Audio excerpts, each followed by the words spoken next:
Salmo 134 tem uma bênção, mas tão linda, porque quem recebeu esse salmo há 3.000 anos foi muito abençoado.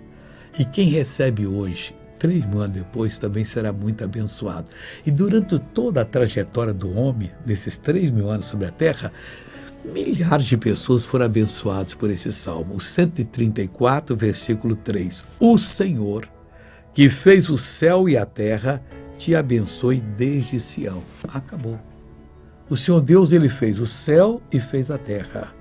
E ele vai abençoar você desde Sião. Sião era uma colina em Jerusalém, onde Davi fixou a casa dele. Sião simboliza a igreja, aonde Cristo reina.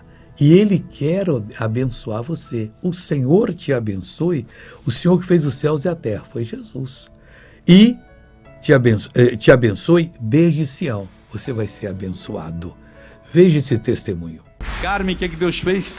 Com bursite pré-patelar, fiz infiltração anteontem. Enfia a agulha ali dentro para tirar a coisa. Tirar o líquido e depois injetar outra medicação. Inclusive está enfaixado.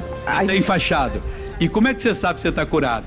Porque eu consegui dobrar, subir sozinha ali, que eu vim com a perna dura completamente. Como é que você andava com essa perna antes? Eu cheguei aqui assim. Assim? Porque eu não conseguia. Você está muito nova, você é muito bonita.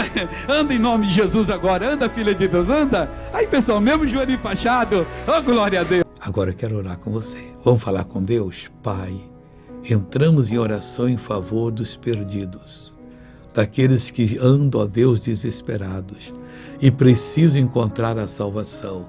Eu digo, a força do mal saia dessas vidas, em nome de Jesus Cristo. E você levanta as mãos e diz, obrigado, Jesus. Deus abençoe e bom dia.